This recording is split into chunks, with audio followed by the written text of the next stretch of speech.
नमस्कार दोस्तों, मैं अंजित यादव एथाल लर्निंग प्लेटफॉर्म पे आपका स्वागत करता हूं। दोस्तों, आपकी जो जीएस की सीरीज चल रही थी वो पार्ट 4 है।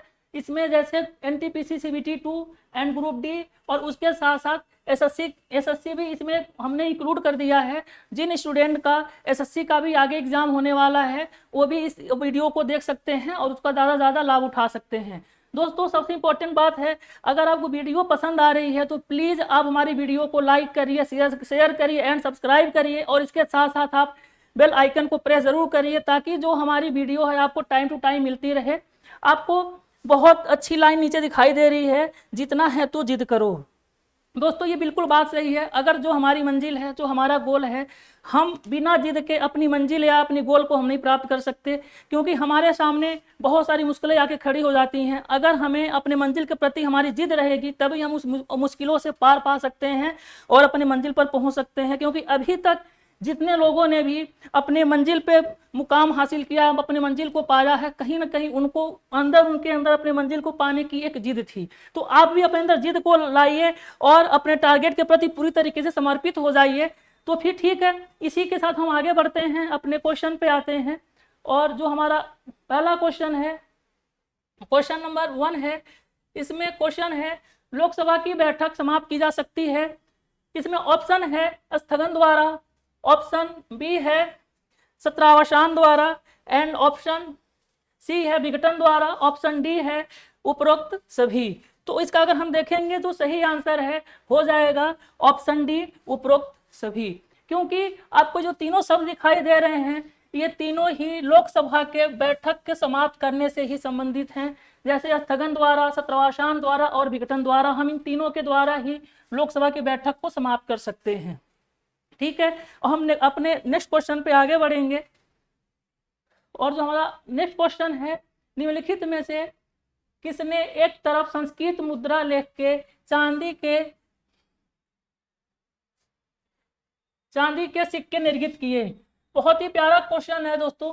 ऑप्शन देखते हैं हम, A Sher Shah, B Akbar, and C Mahmud Ghaznavi, and D Mohammad bin Qasim. तो इसका जो सही आंसर है आपका हो जाएगा शेरशाह।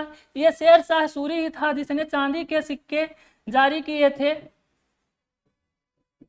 ठीक है, चांदी के सिक्के जारी किए थे और भी इसके द्वारा कुछ बहुत अच्छे अच्छे काम किए गए थे।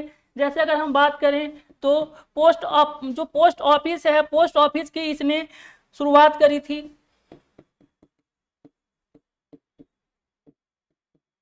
ठीक है, पोस्ट ऑफिस की शुरुआत करी थी। और इसका जो मकबरा है, यहाँ से बहुत सारा क्वेश्चन पूछा जाता है कि इसका मकबरा कहाँ है। तो इसका जो मकबरा है वो है सासाराम में। और ये आपका जो सासाराम है ये बिहार में पड़ता है। ठीक है, ये सासाराम बिहार में पड़ता है। शेरशाह जो था इसके द्वारा हुमायूं और इसके साथ हुमायूं के साथ और इसका युद्ध हुआ था, उसका नाम है बिलग्राम का युद्ध। ठीक है, बिलग्राम का युद्ध हुआ था। और एक और युद्ध हुआ था इसके साथ, वो था चौसा का युद्ध। चौसा का युद्ध। ठीक है, ये जो चौसा का युद्ध हुआ था ये हुआ था 1539 में। और ये जो बिलग्राम का युद्ध हुआ था ये हुआ था 1540 में।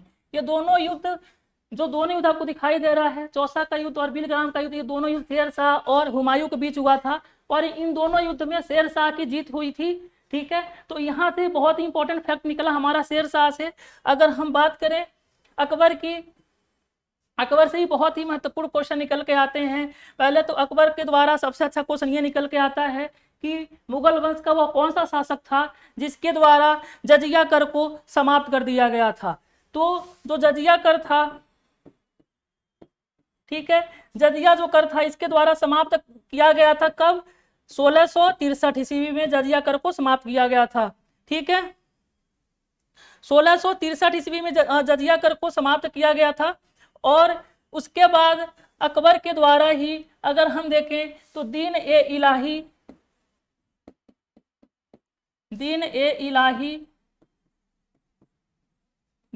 इलाही की शुरुआत की गई थी।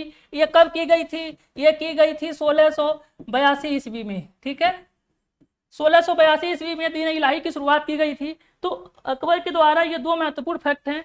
अब अगर हम आगे बात करें आगे बात करें मोहम्मद बिन कासिम की, तो ये पहला मुस्लिम आक्रमणकारी था जिसने भारत पर आक्रमण किया था। ये किया था 712 ईस्वी में। ठीक है, 712 ईस्वी में इसने पहला मुगल जो अरबी था, मतलब इसने भारत पे आक्रमण किया। और इसके बाद जैसे ही जब ये अरबों के द्वारा आक्रमण होता है, उसके बाद धीरे धीरे तुर्की आते हैं। तुर्की के बाद धीरे धीरे भारत में उनकी पूरी जो है साम्राज्य को वो अपने फैला लेते हैं। तो 712 ईस्वी में सबसे पहले मुस्लिम शासक कौन था? ये मोहम्मद बिन कासिम था। और इसी के द्वारा सबसे पहले भारत में जजिया कर को शुरू किया गया था। सबसे पहले जजिया कर कौन लाया था? मोहम्मद बिन कासिम। ठीक है, सबसे पहले जजिया कर मोहम्मद बिन कासिम लाया। उसके बाद अकबर के द्वारा उसको मुगल काल में समाप्त किया गया। और उसके बाद अगर हम बात करें 1779 ईस्वी में जजिया कर को औरंगजेब के द्वारा दोबारा शुरुआत की गई थी। ठीक है, औरंगजेब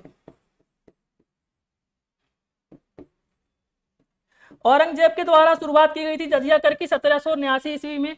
तो ये महत्वपूर्ण फैक्ट है, आपको हम बता दिए जो वहां से क्वेश्चन बनते हैं। हम आगे बढ़ेंगे अपने नेक्स्ट क्वेश्चन पे, और जो हमारा अगला क्वेश्चन होगा,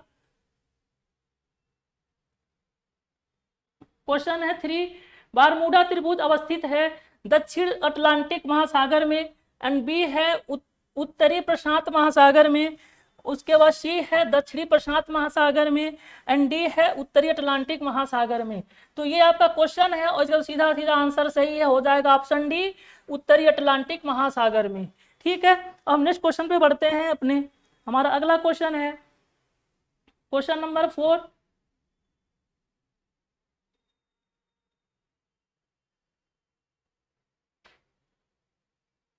सॉरी, क्वेश्चन नंबर अगर हम देखें तो 5 है। शब्द जो इसमें कुछ दिया हुआ है, आपको इसको रेक्टिफाई करना है कि जो बुल शब्द या फिर ये बिभर या बिग शब्द किस व्यापार क्षेत्र से संबंधित है। क्वेश्चन ये है, शब्द बुल या बिभर इंग्लिश में आपको क्लियर हो रहा है, बिग किस व्यापार क्षेत्र से संबंधित है या जुड़ा हुआ है। आप इस क्वेश्चन को स्टार बना लेंगे, बहुत महत्वपूर्ण क्वेश्चन है। ये रेलवे के एग्जाम में कई बार क्वेश्चन पूछा जाता है। तो ये क्वेश्चन आपको हम इसलिए यहाँ के करा रहे हैं क्योंकि ऐसे क्वेश्चन कुछ पूछे जाते हैं शब्दों से संबंधित की एग्जामर आपकी जानने की कोशिश ये करता है कि क्या आप इस शब्द से परिचित हैं। तो याद रखिएगा, इस तरीके के क्वेश्चन पूछे जाते हैं। हम ऑप्शन पे आते हैं अपने। ऑप्शन ए है विदेशी व्यापार, ऑप्शन बी है बैंकिंग, ऑप्शन सी शेयर बाजार, एंड ऑप्शन डी है आपका वस्तु निर्माण। ठीक है, हम कह रहे जो इसमें जो सही आंसर मिल गया है शेयर बाजार से संबंधित है। बुल एंड जो बिग इसमें दिया हुआ है बुल एंड बियर होता है। जैसे आप देखेंगे जब शेयर मार्केट जब ऊपर चढ़ता है तो वहां पर जो उसका सिंबल आता है बुल का आता है, और जैसे ही जब शेयर मार्केट नीचे गिरता है तो यहाँ सिंबल आता है बियर, यानी उसमें जो फिगर होता है भालू का। तो ये दोनों शेयर मार्केट से संबंधित है दोनों शब्द, और यहाँ से कई बार एग्जाम में क्वेश्चन पूछा गया है। हम आगे बढ़ते हैं अपने अगले क्वेश्चन पे, और जो हमारा अगला क्वेश्चन है, ठीक, क्वेश्चन नंबर 6 है, मौर्य काल में सीता क्या है? मौर्य काल में सीता क्या है? ऑप्शन ए है एक देवी, ऑप्शन बी एक धार्मिक संप्रदाय, ऑप्शन सी राजकीय भूमि से प्राप्त आय, एंड ऑप्शन डी ऊसर भूमि। ये सीता के बारे में पूछा हुआ है कि सीता मौर्य काल में क्या था। तो जो इसका सही आंसर है, सीधा आंसर ये हो जाएगा आपका राजकीय भूमि से प्राप्त आय। मौर्य काल में जो राजकीय भूमि होती थी उसे जो प्राप्त आय होती थी उसे कहते थे सीता। ठीक है, और इस मौर्य काल का स्थापना किसने किया था? चंद्रगुप्त मौर्य ने किया था।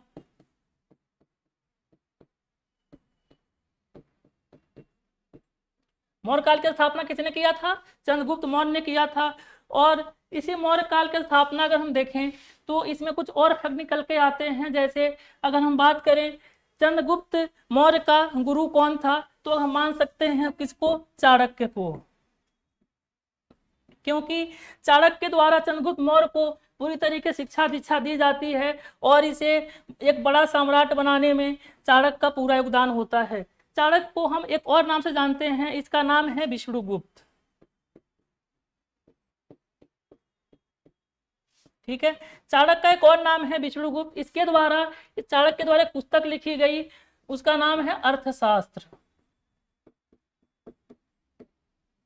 अर्थशास्त्र एक पुस्तक चाणक्य द्वारा लिखी गई थी, लेकिन याद रखिएगा जो ये अर्थशास्त्र था ये राजनीति से संबंधित था।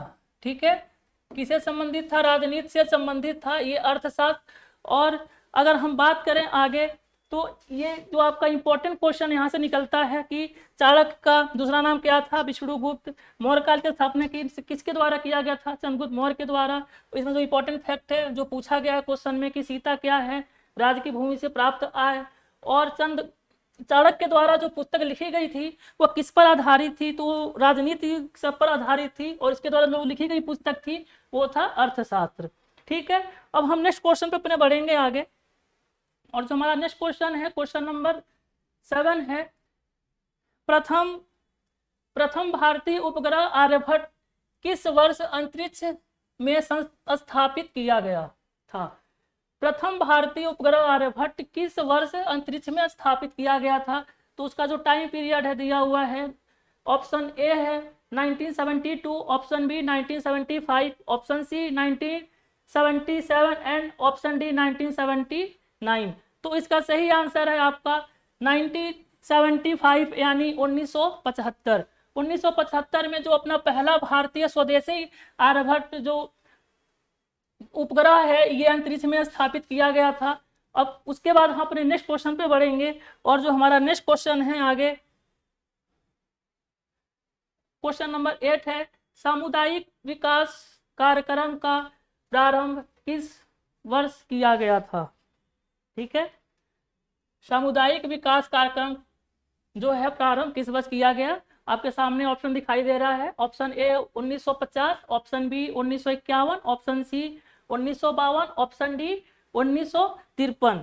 तो इसका जो सही आंसर आपका हो जाएगा, सही आंसर सी ऑप्शन 1952 यानी 1952। 1952 को सामुदायिक विकास कार्यक्रम के जो है प्रारंभ किया गया था भारत में। ठीक है, हम अपने नेक्स्ट क्वेश्चन पे आगे बढ़ेंगे। हमारा क्वेश्चन नंबर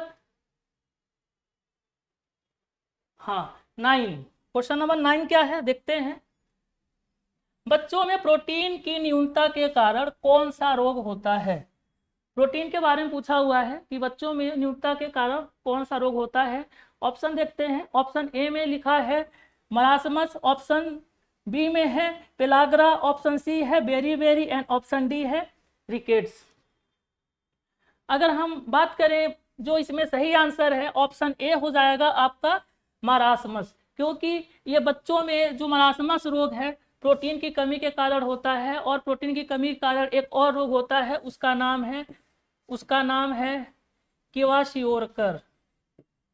क्या नाम है उसका? क्विवाशियोरकर। ठीक है, मरासमस में क्या होता है, ये छोटे बच्चों में होता है। जब प्रोटीन की उनकी कमी हो जाती है तो उनमें जो मांसपेशियां होती हैं उनकी ढीली हो जाती हैं मरासमस रोग में। लेकिन क्विवाशियोरकर में क्या आता है, क्विवाशियोरकर जब रोग होता है तो जो बच्चे की जो हड्डी होती है वो दुबली पतली हो जाती है।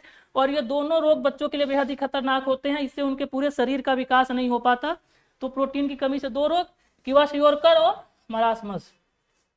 बच्चों अगर हम थोड़ा प्रोटीन के बारे में समझें, ठीक है, तो अगर हम देखें प्रोटीन का जो भाग होता है हमारे शरीर के पूरे निर्माण में, बॉडी बिल्डिंग में लगभग 50% का होता है। ठीक है, प्रोटीन का पूरा भाग हमारे शरीर में लगभग 50% का होता है।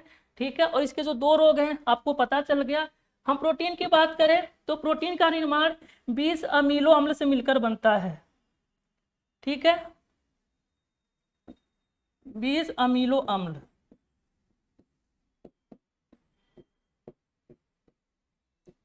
बीस अमीनो अम्ल से मिलकर के बनता है। ये जो 20 अमीनो अम्ल हैं इसमें से 10 हमारे शरीर में पाए जाते हैं और 10 हमें बाहर से लेना पड़ता है। ठीक, जब ये दोनों 20 अमीनो अम्ल मिलते हैं तो प्रोटीन का निर्माण होता है। और जब प्रोटीन का निर्माण होता है तो हमारे शरीर की जो मसल्स बनती हैं इसी प्रोटीन के द्वारा बनती हैं। ठीक है, अब हम देखेंगे अपना नेक्स्ट क्वेश्चन। और नेक्स्ट क्वेश्चन पे हम चलते हैं अपने, हमारा क्वेश्चन नंबर 10 है। और क्वेश्चन नंबर 10 में ये दिया है कि निम्नलिखित में से कौन सी धातु समान तापमान पर द्रव अवस्था में पाई जाती है? इस क्वेश्चन को आप लोग स्टार बना लीजिएगा, बहुत महत्वपूर्ण क्वेश्चन है। निम्नलिखित में से कौन सी धातु समान तापमान पर द्रव अवस्था में पाई जाती है? इस तरीके के जानते हैं क्वेश्चन रेलवे ग्रुप डी या फिर रेलवे अगर जो CBT 2 का जो बच्चे एग्जाम दे रहे हैं तो इस तरीके से कई सारे क्वेश्चन पूछे जाते हैं। तो हम कुछ ऐसे ही बढ़िया और बढ़िया अच्छे क्वेश्चन आपके सामने हम लेके आते रहेंगे। तो क्वेश्चन इसमें आपके सामने है और देखते हैं ऑप्शन को। ऑप्शन ए है लेड, ऑप्शन बी पारा, option C tin and option D nickel. Nickel, ठीक है। इसका जो राइट आंसर आपका हो जाएगा ऑप्शन बी पारा। पारा एक ऐसी धातु है जो सामान्य तापमान पर द्रव अवस्था में होती है। अच्छा, आपसे मेरा एक क्वेश्चन है कि वह कौन सी धातु है जो सबसे भारी होती है और कौन सी धातु है सबसे हल्की होती है। तो याद रखिएगा, जो सबसे हल्की धातु की अगर हम बात करें,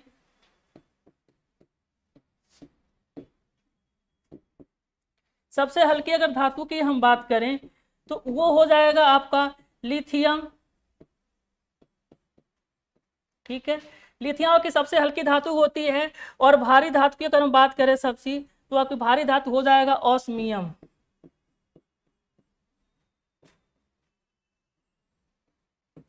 क्या हो जाएगा? ऑस्मियम।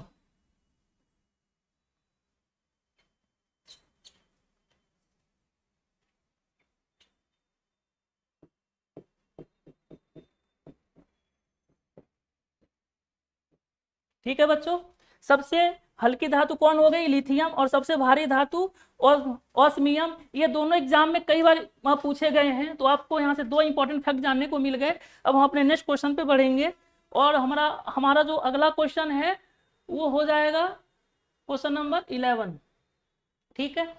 संसद के सूचना अधिकार अधिनियम को भारत के राष्ट्रपति की स्वीकृति कब प्राप्त हुई? संसद के सूचना अधिकार अधिनियम को भारत के राष्ट्रपति की स्वीकृति कब प्राप्त हुई? तो इसमें हम ऑप्शन को देखते हैं। जो हमारा ऑप्शन ए है 15 मई 2005 को, ऑप्शन बी 5 जून 2005 को, ऑप्शन सी 15 जून 2005 को एंड ऑप्शन डी 12 अक्टूबर 2005 को। बहुत अच्छा क्वेश्चन है।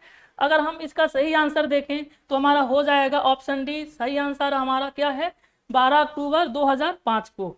तो ये आपका क्वेश्चन नंबर 11 है। बहुत अच्छा क्वेश्चन है। अब हम अपना क्वेश्चन जो है आगे बढ़ाते हैं और हमारा नेक्स्ट क्वेश्चन है क्वेश्चन 12, ठीक। क्वेश्चन 12 है, इंडिका पुस्तक किसने लिखा था? इंडिका पुस्तक किसने लिखा था? Option A Megasthenes, option B Chandragupta Maurya, option C Hiuen Tsang and option D Chanakya, ठीक है। तो इसमें जो राइट आंसर है, जो सही आंसर आपका हो जाएगा मेगास्थनीज। मेगास्थनीज के द्वारा मौर्य काल में इंडिका पुस्तक लिखी गई। अब यहाँ से एक और क्वेश्चन निकलता है कि इंडिका पुस्तक मौर्य काल में लिखी गई, लेकिन ये किस पर आधारित थी? तो ये प्रशासनिक व्यवस्था पर आधारित थी। प्रशासनिक व्यवस्था पर आधारित थी, ठीक है। प्रशासनिक व्यवस्था पर आधारित थी। और हमने आपको अभी पिछले क्वेश्चन में ही बताया कि मौर्य काल में ही एक और पुस्तक लिखी गई थी, जो उसके लेखक थे वो थे चाणक्य, और इन्होंने अर्थशास्त्र लिखा था। लेकिन जो उन्होंने अर्थशास्त्र लिखा था वो मौर्य काल के जो राजनीति होता है, राजनीतिक व्यवस्था में अपनी पुस्तक को लिखा था, ठीक है।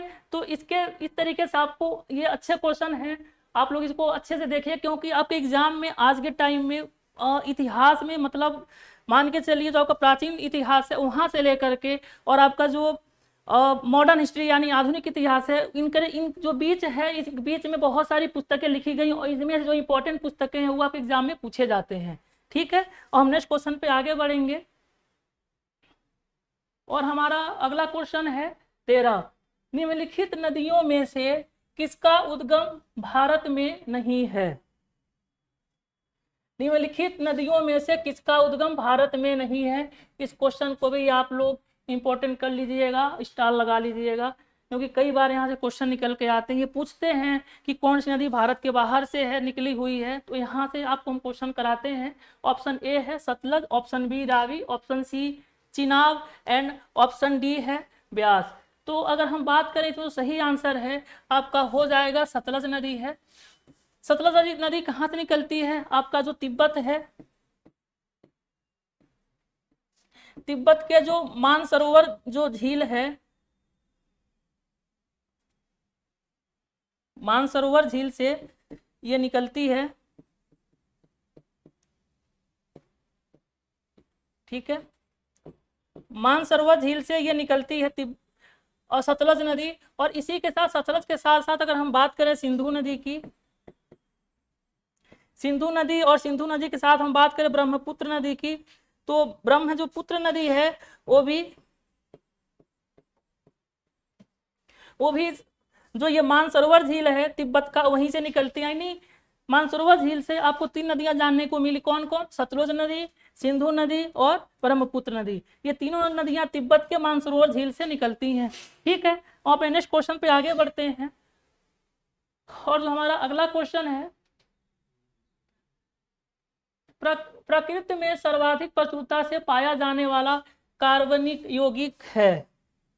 ठीक है, प्रकृति में सर्वाधिक प्रचुरता से पाया जाने वाला कार्बनिक यौगिक है। इसमें हम अगर ऑप्शन ए की बात करें, option A glucose, option B fructose, option C sucrose and option D cellulose. तो इसका सही आंसर आपका हो जाएगा सेलुलोज।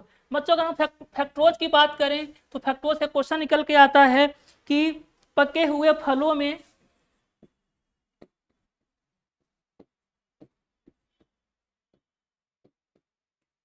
फलों में जो मिठास होता है वो किसके कारण से होता है। ठीक है, पके हुए फल में जो मिठास होता है किसके कारण से होता है? वो होता है फ्रैक्टोज। और यहीं से एक और क्वेश्चन निकलता है कि शहद में जो मीठापन होता है वो किसके कारण होता है? वो फ्रैक्टोज के कारण होता है। तो आपको यहाँ से 2 फैक्ट जानने को मिले, बहुत अच्छे फैक्ट हैं कि पके हुए फलों में जो मीठापन होता है वो फ्रैक्टोज, और शहद में जो मीठापन होता है फ्रैक्टोज के ही कारण होता है।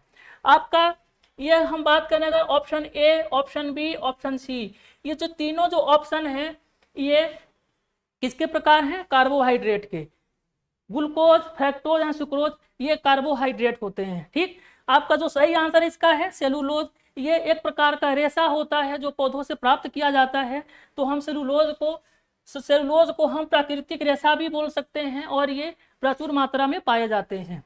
हम अपने नेक्स्ट क्वेश्चन पे आगे बढ़ेंगे। और जो हमारा अगला क्वेश्चन है, हमारा अगला क्वेश्चन 15 नंबर है। देखते हैं क्या है। निम्नलिखित वायु प्रदूषकों में से कौन रक्तधारा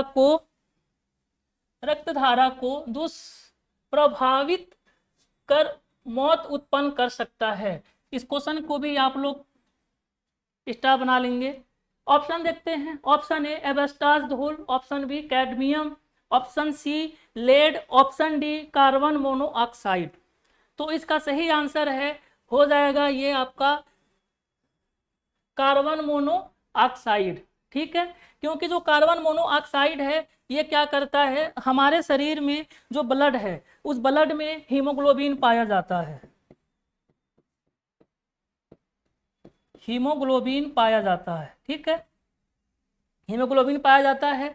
हीमोग्लोबिन क्या करता है, ये जो हमारे ब्लड में ऑक्सीजन यानी O2 होता है उसको हमारी जो कोशिकाएं होती हैं कोशिकाओं तक ये पहुंचाता है, और जिससे हमारी जो कोशिकाएं हैं वो शोषण कर पाती हैं। ठीक, तो कभी कभी क्या होता है, ये जो CO है हीमोग्लोबिन में मिलता है, यानी जो कार्बन मोनोऑक्साइड है ये धुएं में निकलता है, धुएं के साथ निकलता है, और जैसे ही हमारे सांस के अंदर जाता है तो ये हीमोग्लोबिन के साथ क्रिया करता है। ठीक, और जब ये हीमोग्लोबिन के साथ क्रिया करता है तो ऑक्सीजन की मात्रा क्या करता है, ये बाधित कर देता है, और जैसे ही ऑक्सीजन की मात्रा को बाधित करता है हमें सांस लेने में तकलीफ होती है, और उसके साथ साथ कभी कभी हमारी मृत्यु भी हो जाती है। तो इसका तो सीधा आंसर है, आपने देखा कार्बन मोनोऑक्साइड। ठीक है, हम एक और ऑप्शन की इसमें बात करें, आपको दिख रहा है कैडमियम। कई बार क्वेश्चन ये निकल के आया है कि कैडमियम के द्वारा कौन सा रोग होता है। तो आप लोगों ने नाम सुना होगा इटाई रोग। इटाई नामक रोग हो जाता है कैडमियम के द्वारा।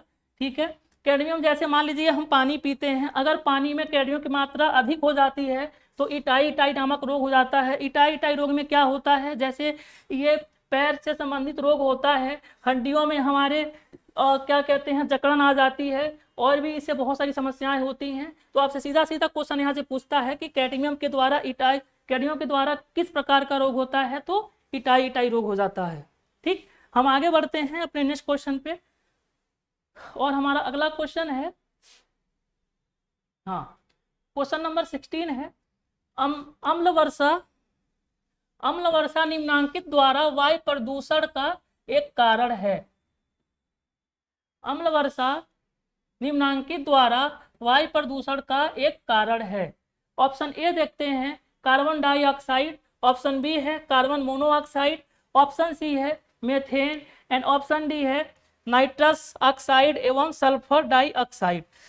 तो इसका अगर हम देखें तो सही आंसर आपका हो जाएगा nitrous oxide and sulphur dioxide. जैसे मान लीजिए कभी कभी होता क्या है, वायुमंडल में सल्फर डाइऑक्साइड और नाइट्रस ऑक्साइड की जो अवस्था है वो बहुत तेज हो जाती है। और जैसे मान लीजिए ये कुछ फैक्ट्रियां हैं, फैक्ट्रियों के द्वारा ये नाइट्रस ऑक्साइड और सल्फर डाइऑक्साइड की मात्रा जाती है, वायुमंडल में मिलती है। और जब घनीभवन की क्रिया यानी संग्रहण जब क्रिया होती है, जब वर्षा होती है, तो वर्षा के द्वारा ये जो उसकी पानी होती है, जो जल होता है, ये नाइट्रस ऑक्साइड और सल्फर डाइऑक्साइड की मात्रा को अपने में अब्जॉर्ब कर लेते हैं। और जो अपने में एब्जॉर्ब कर लेते हैं तो ये छोटे छोटे पानी के रूप में गिरने लगते हैं और ये बहुत ही खतरनाक होते हैं। ठीक, तो ये होता है अम्लीय वर्षा। किसके द्वारा होता है? नाइट्रस ऑक्साइड एवं सल्फर डाइऑक्साइड के द्वारा। ठीक है, यानी NO2 और SO2। कभी कभी आपसे जैसे मान लीजिए इसने हिंदी में लिख दिया है ऑप्शन में, तो कभी कभी आपको ऐसे ये फार्मूले के रूप में ये लिख करके दे देते हैं। तो आपको ये पता होना चाहिए NO2 और SO2 यानी नाइट्रस ऑक्साइड एवं सल्फर डाइऑक्साइड के द्वारा अम्लीय वर्षा होती है।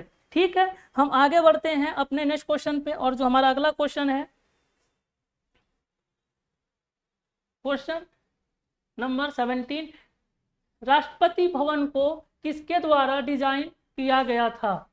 देखिए, कुछ इस तरीके से क्वेश्चन रेलवे ग्रुप डी या फिर रेलवे CBT 2 में पूछे जाते हैं, तो आपको कुछ इस तरीके से क्वेश्चन करने की जरूरत है। हम ऑप्शन देखते हैं। ऑप्शन ए एडवर्ड स्टोन द्वारा, ऑप्शन बी ली कोर्बुसियर द्वारा, ऑप्शन सी एडमी लुटियन द्वारा, एंड ऑप्शन डी तरुण दत्त द्वारा। ठीक, तो इसका सही आंसर है हो जाएगा ऑप्शन सी। इसका सही आंसर हो जाएगा ऑप्शन सी एडमी लुटियन के द्वारा। ठीक है, एडमी लुटियन ने जो राष्ट्रपति भवन है, राष्ट्रपति भवन को उन्होंने उसका डिजाइन तैयार किया था। कई बार एग्जाम में क्वेश्चन पूछा हुआ है। हम पहले नेक्स्ट क्वेश्चन पे बढ़ेंगे और जो हमारा अगला क्वेश्चन होगा क्वेश्चन नंबर 18। हाँ, इस क्वेश्चन को तो पहले आप देखते ही आप इसको ब्रांडेड क्वेश्चन बना लीजिए, और ब्रांडेड क्वेश्चन बनाने के साथ साथ अब इसको आप लोग क्या कहते हैं, स्टार बना लीजिए। क्वेश्चन है कौन सा हार्मोन, क्वेश्चन है कौन सा हार्मोन लड़ो या उड़ो हार्मोन कहलाता है? ठीक है, लड़ो या उड़ो हार्मोन कहलाता है। ऑप्शन ए है insulin, option B adrenaline, option C oestrogen, and option D है ऑक्सीटोसिन। तो इसका सही आंसर आपका हो जाएगा ऑप्शन बी एड्रेनलिन। अब आपको हम बता दें, जो एड्रेनलिन है इसे हम आकस्मिक हार्मोन्स के नाम से भी जानते हैं। ठीक है,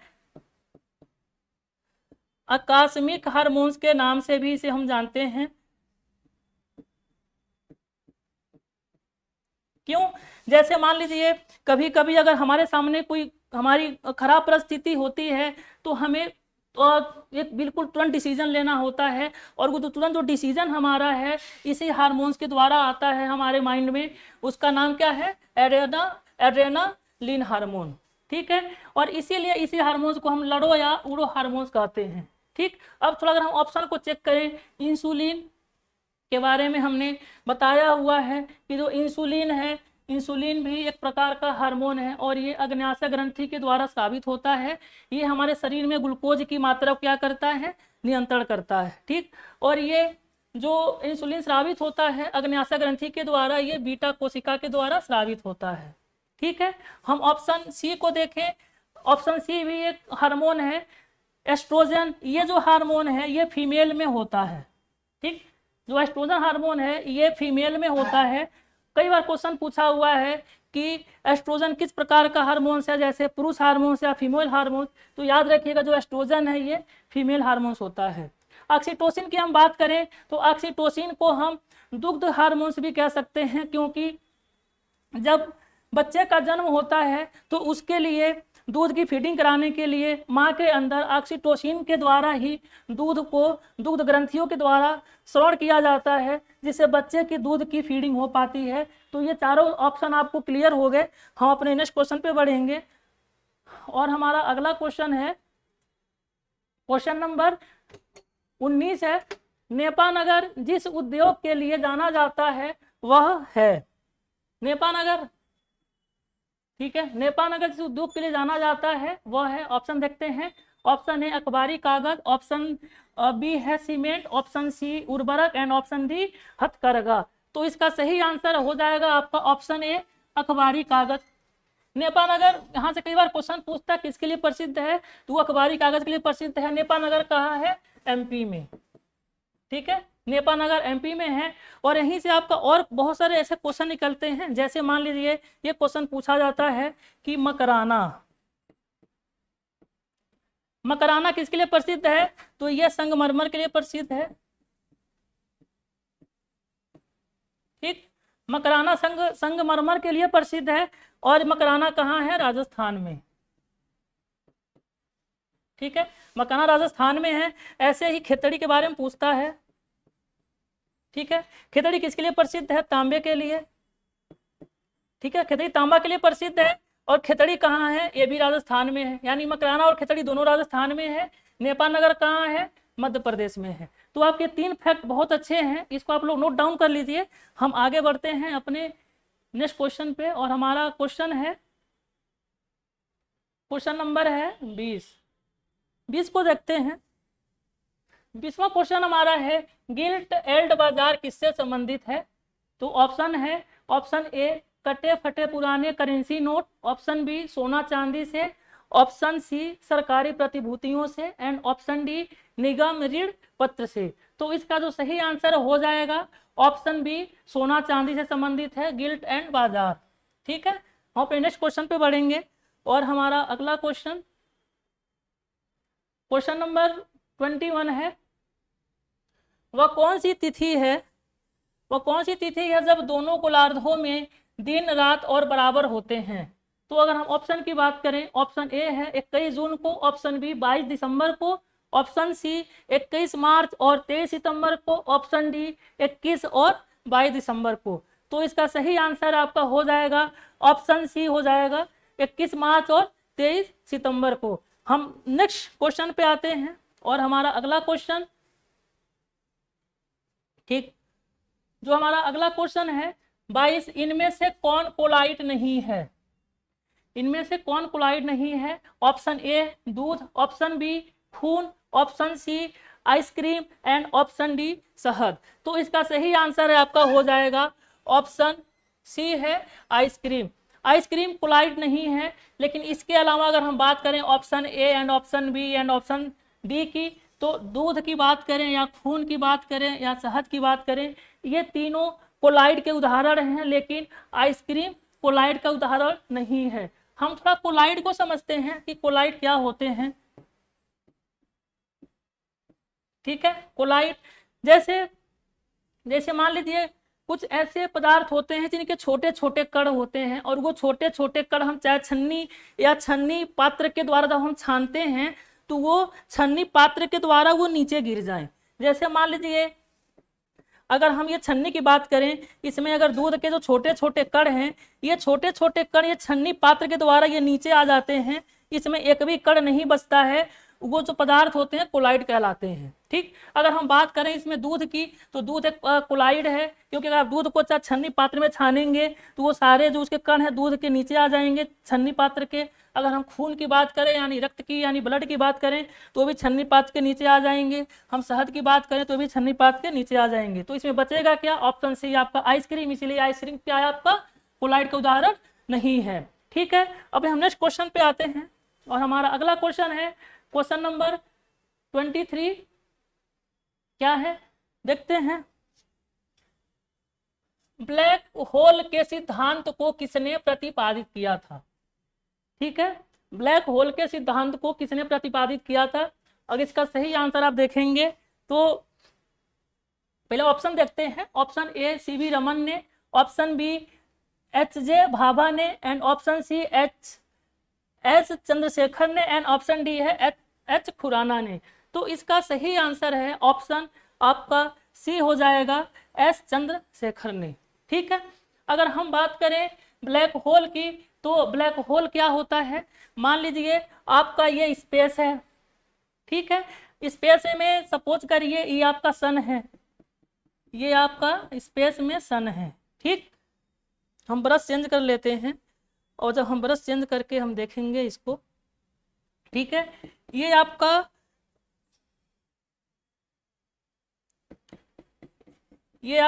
सन है। अब देखेंगे स्पेस में कुछ ऐसे संरचना होती है, ठीक है, और ये जो संरचना होती है इस बीच में बहुत ज़्यादा गुरुत्वाकर्षण होता है, बहुत ही ज़्यादा गुरुत्वाकर्षण होता है। ये जो सन की जब लाइट इसमें आती है, जो सनलाइट इसमें आती है, तो ये जो गुरुत्वाकर्षण होते हैं ये सनलाइट को भी अपने अंदर एब्जॉर्ब कर लेते हैं। और जैसे ही जब ये अपने अंदर इस सनलाइट को एब्जॉर्ब करते हैं तो ये इतना ज़्यादा ये सकरा क्षेत्र होता है कि एक लाइट की अगर बात हम छोड़ दे बच्चों, अगर इसमें कोई भी वस्तु अगर आ जाए तो वो भी यहाँ से निकल नहीं सकती, बाहर नहीं आ सकती। इसमें गुरुत्वाकर्षण का जो क्षेत्र होता है बहुत अधिक होता है।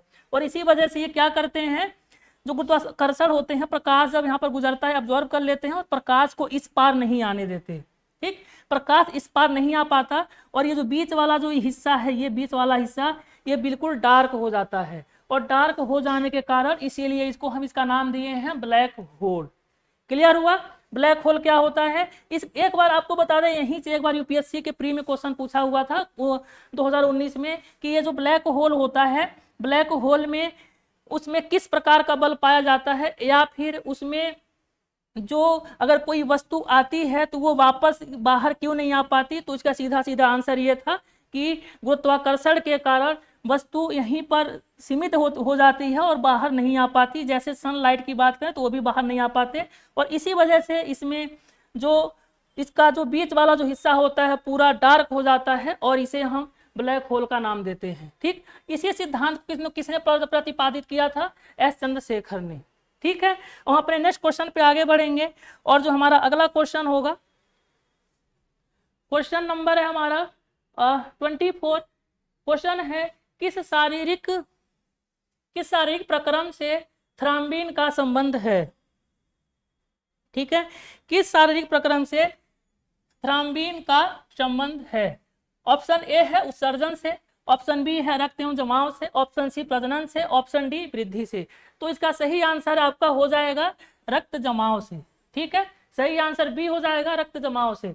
अगर हम थ्राम्बीन की बात करें तो जो थ्राम्बीन होता है वो एक प्रकार का क्या होता है, प्रोटीन होता है। ठीक, तो थ्राम्बीन होता है एक प्रकार का प्रोटीन होता है। और इसी के साथ हम बात करें तो एक और प्रोटीन होता है, उसका नाम होता है फ्राइनेजोन। जो फ्राइनेजोन जो प्रोटीन होता है वो भी रक्त जमाव में क्या करता है, सहायता करता है। अब एक बहुत ही अच्छा क्वेश्चन यहाँ से और बनेगा कि क्वेश्चन ये पूछा जाता है कि मानव शरीर में जो रक्त होता है वो किस प्रोटीन के कारण नहीं जमता, यानी वह कौन सा प्रोटीन है जिसके कारण वो मानव शरीर में रक्त को जमने नहीं देता। तो उसका नाम है हिम्पेरिन। ठीक है, ये मानव शरीर में प्रोटीन को जमने नहीं देता। जैसे मान लीजिए अगर कोई ये व्यक्ति है, अगर हम व्यक्ति की बनाए तो मान लीजिए कोई ये व्यक्ति है, अगर ये हार्ट है इसका, यहाँ से अगर ये जो नलिकाएं ये निकली हुई हैं इसमें अगर ब्लड पाया जा रहा है तो ये ब्लड क्यों नहीं जमता, क्योंकि इसमें होता है प्रोटीन, क्या होता है, हिम्पेरिन। और ये हिम्पेरिन क्या करता है, इस जो नलिकाएं होती हैं नलिकाओं में ब्लड को क्लॉटिंग होने से बचाता है। ठीक है, तो यहाँ से बहुत ही बढ़िया क्वेश्चन निकलता है हिम्पेरिन के बारे में। तो आगे अगर हम देखें, हाँ एक चीज और है, अगर आपसे मैं क्वेश्चन पूछूं कि वो कौन सा तत्व है मानव रक्त में जो मानव रक्त को जमाने में सहायता करता है या फिर ब्लड की क्लॉटिंग बनाने में सहायता करता है, तो वो होता है कैल्शियम। क्या है, कैल्शियम। ठीक, कैल्शियम यानी Ca। ये ब्लड को बाहर, जैसे मान लीजिए ब्लड कहीं आपके शरीर से कहीं कट फट गया, जब ब्लड निकलने लगता है तो कैल्शियम भी एक तत्व है जो ब्लड को जमाने में सहायता करता है। यानी अगर हम देखें, कैल्शियम के द्वारा भी ब्लड जमने में सहायता होता है, और जो फाइब्रोनोजन जो फाइब्रोनोजन जो प्रोटीन है और थ्रामिन जो प्रोटीन है, इसके द्वारा भी ब्लड क्या करता है, जमता है। और अगर हम इसके साथ साथ बात करें विटामिन के, ठीक, विटामिन के द्वारा भी अगर मान लीजिए शरीर से हमारे बाहर अगर ब्लड निकल रहा है तो विटामिन के भी उसमें सहायता करता है ब्लड को क्लोटिंग कराने में। अगर मान लीजिए हमारे शरीर में जो थ्रोम्बिन प्रोटीन की कमी हो जाती है, या फिर फाइब्रोनोजन प्रोटीन की कमी हो जाती है, या फिर अगर हम बात करें जो कैल्शियम है तत्व की उसकी कमी हो जाए, या फिर जो विटामिन के है उसकी भी कमी हो जाए, तो किस प्रकार का रोग होगा, तो उसका नाम है बच्चों हीमोफीलिया। क्या नाम है? हीमोफीलिया। ये ऐसा रोग है बच्चों जब हमारे बॉडी से, अगर मान लीजिए हमारे बॉडी का कोई हिस्सा है, अगर ये यहाँ पे फ्रैक्चर हो गया, कट फट गया और ब्लड यहाँ से निकल रहा है, तो इसी प्रोटीन के और विटामिन के कमी के कारण हमारे जो शरीर से ब्लड निकलता है वो क्लोट नहीं बना पाता, और जो क्लोट नहीं बना पाता तो जिस व्यक्ति के शरीर से ब्लड की जब क्लोटिंग नहीं बनती और वो रक्त स्रावित होता है तो उस व्यक्ति की तुरंत ही मृत्यु हो जाती है। तो वो जो बीमारी है उसका नाम है हीमोफीलिया। ठीक है, हम अपने नेक्स्ट क्वेश्चन पे आगे बढ़ेंगे। हमारा जो नेक्स्ट क्वेश्चन है क्वेश्चन 25। ठीक, निम्नलिखित में से कौन शीतोष्ण घास का मैदान नहीं है? निम्नलिखित में से कौन शीतोष्ण घास का मैदान नहीं है? ठीक है, ऑप्शन ए है pampas, option B belt, option C downs and option D है सवाना। अगर हम बात करें तो इसमें सही आंसर है हो जाएगा आपका ऑप्शन डी, सवाना शीतोष्ण घास का मैदान नहीं है, ये उष्णकटिबंधीय घास का मैदान है। और अगर हम बात करें, ये जो आपको तीनों ऑप्शन में दिखाई दे रहे हैं पंपाज, वेल्ड एंड डाउन्स, ये आपके शीतोष्ण घास के मैदान है, सवाना उष्ण घास का मैदान है। अगर हम पंपाज की बात करें, पंपाज जो घास का मैदान है वो अर्जेंटीना में पाया जाता है। ठीक, पंपाज कहाँ पाया जाता है? अर्जेंटीना में। बेल्ट कहाँ है? दक्षिण अफ्रीका में। दक्षिण अफ्रीका में पाया जाता है बेल्ट। डाउन्स कहाँ पाया जाता है? ऑस्ट्रेलिया में।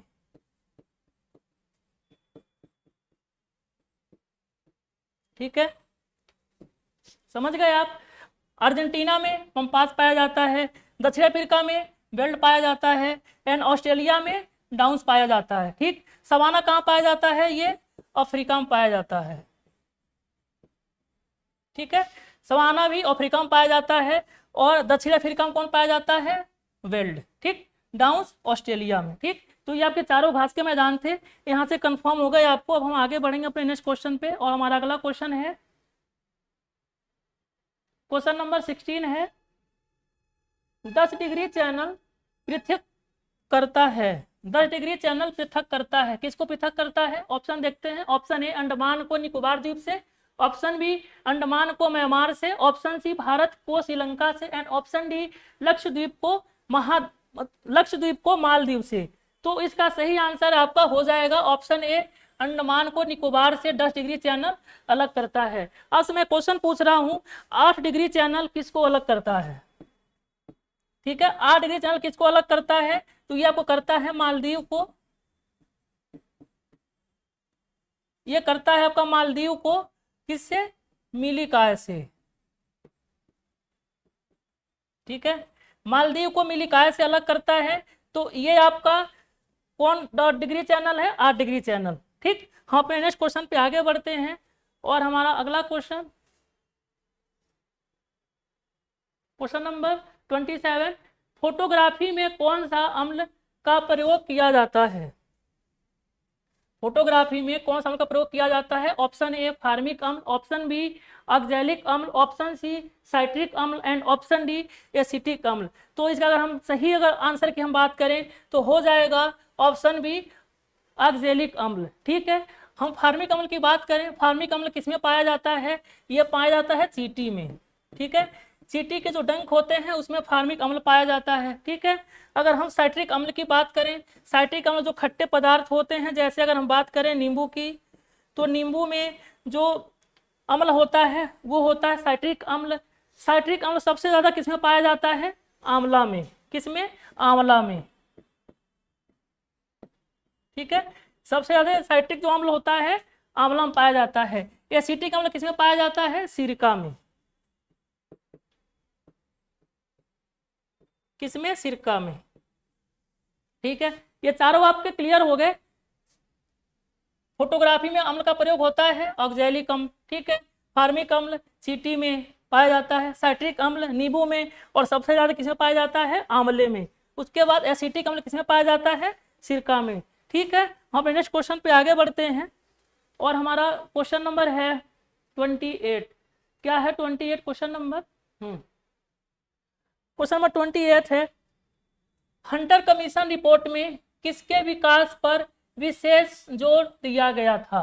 ठीक, ऑप्शन ए है बालिकाओं की स्थिति पर, ऑप्शन बी उच्च शिक्षा पर, एंड ऑप्शन जो है ऑप्शन सी है, अगर हम ऑप्शन सी को देखें, प्राथमिक शिक्षा पर, एंड ऑप्शन डी की अगर हम बात करें तो तकनीकी शिक्षा पर। तो इसका सही आंसर है, हो जाएगा ऑप्शन सी, प्राथमिक शिक्षा पर।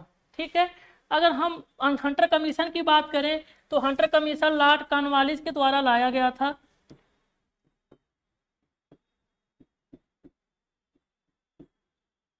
ठीक, और हंटर कमीशन जब इसके द्वारा लाया गया था तो इसने प्राथमिक शिक्षा पर ज्यादा जोर दिया। ठीक है, हम अपने नेक्स्ट क्वेश्चन पे आगे बढ़ेंगे, और हमारा अगला क्वेश्चन है कि हमारा अगला क्वेश्चन है क्वेश्चन नंबर 29। क्वेश्चन क्या है, पढ़ते हैं। इको मार्क के बारे में पूछा हुआ है। इको मार्क उन भारतीय उत्पादों को दिया जाता है जो ऑप्शन ए शुद्ध एवं मिलावटी रहित हो, ऑप्शन बी प्रोटीन समृद्ध हो, ऑप्शन सी पर्यावरण के प्रति मैत्रीपूर्ण हो, एंड ऑप्शन डी आर्थिक दृष्टि से अव्यवहार हो। ठीक है, तो इसका सही आंसर है आपका, हो जाएगा ऑप्शन सी, पर्यावरण के प्रति मैत्रीपूर्ण हो। इसी के साथ अगर आप लोग एक बात और याद रखिए, क्वेश्चन पूछता है एगो मार्क क्या होता है। ठीक, एगो मार्क किससे संबंधित है? ये ऑप्शन आपको ए में दिखाई दे रहा है, शुद्ध एवं मिलावट रहित हो। मतलब जो एगो मार्क है ये वस्तुओं की शुद्धता को मेजरमेंट करता है, ताकि उसमें किसी प्रकार का कोई मिलावट नहीं है। ठीक है, हम अपने नेक्स्ट क्वेश्चन पे आगे बढ़ेंगे, और हमारा जो नेक्स्ट क्वेश्चन है क्वेश्चन नंबर 30 है। ठीक, क्वेश्चन नंबर 30 है, निम्नलिखित में से कौन से आयोग समिति की सिफारिश पर भारत में अंतर्राज्यीय परिषद की स्थापना की गई? ठीक है, ये पूछ रहा है अंतर्राज्यीय परिषद के बारे में, किस आयोग के द्वारा स्थापना की गई। हम ऑप्शन देखते हैं, ऑप्शन ए पुंछी आयोग, ऑप्शन बी राजमन्नार समिति, ऑप्शन सी कोठारी समिति, एंड ऑप्शन डी सरकारिया आयोग। ठीक है बच्चों, तो इसका सही आंसर आपका हो जाएगा सरकारिया आयोग। ठीक, अंतर्राज्यीय परिषद होता क्या है? जैसे केंद्र राज्य संबंध को सही तरीके से करने के लिए सरकार के द्वारा कुछ आयोग का गठन किया गया, और उन आयोग को उनको एक अनुशंसा दी गई, या फिर उनको एक कार्य दिया गया कि आपको सही तरीके से एक सुझाव देना है कि जो हमारा बीच यानी जो राज्य हैं, राज्य और केंद्र के बीच में किस तरीके से संबंध होने चाहिए। ठीक है, तो इसमें आयोग की स्थापना की गई, और उसमें जो सुझाव दिया था अंतर्राज्यीय परिषद का, वो सरकारी आयोग ने दिया था। इसने ये बोला था कि हमारी एक अंतर्राज्यीय परिषद का एक गठन हमारे लिए गठन होना चाहिए, जिससे अगर राज्य इंटर जो राज्य हैं यानी जो आंतरिक राज्य हैं, अगर उनका कोई आपसी मामला है, जैसे मान लीजिए नदी जल विवाद को लेकर या फिर सीमा को लेकर के, तो हम अंतर्राज्यीय परिषद के द्वारा उसके जो विवाद हम सुलझा सकते हैं। ठीक, तो इसका जो सुझाव दिया था वो दिया था सरकारी आयोग ने। अगर हम पुंछी आयोग की बात करें तो पुंछी आयोग की जो स्थापना है वो 2007 में किया गया था। ठीक, राजमन्नार आयोग जो है 1969 में बनाया गया था, और सरकारी आयोग जो है 1983 में बनाया गया था। ठीक, पुंछी आयोग 2007, उसके बाद राजमन्नार समिति 1969, उसके बाद सरकारिया आयोग 1983 में। ठीक है, अगर हम बात करें चाहे पुंछी आयोग की या फिर राजमन्नार समिति की या फिर सरकारी आयोग की, ये जो तीनों ही जो आयोग हैं ये केंद्र राज्य से संबंधित हैं। आप याद रखिएगा, पुंछी आयोग भी केंद्र राज्य के संबंधों से संबंधित है, राजमन्नार समिति भी केंद्र राज्य के संबंधों से संबंधित है, और जो सरकारिया आयोग है ये भी केंद्र राज्य के संबंधों से संबंधित है। आपको हमने जो वहाँ पे ईयर हैं दिखा दिया, आपको लिख दिया, आप उसको और नोट डाउन कर लीजिए, क्योंकि कई बार यहाँ ईयर से क्वेश्चन इसके आ जाते हैं। ठीक, हम आगे बढ़ते हैं अपने नेक्स्ट क्वेश्चन पे, और जो हमारा अगला क्वेश्चन, तो बच्चों आज का ये 30 क्वेश्चन लास्ट था, और हम उम्मीद करते हैं कि आपको ये जो हमारी वीडियो है पसंद आई होगी। अगर आपको वीडियो पसंद आई तो हम एक बार फिर आपसे बोल रहे हैं कि आप ज़्यादा से ज़्यादा इस वीडियो को शेयर करिए, लाइक करिए और सब्सक्राइब करिए, और इसके साथ साथ आप बेल आइकन को ज़रूर दबाइए। धन्यवाद।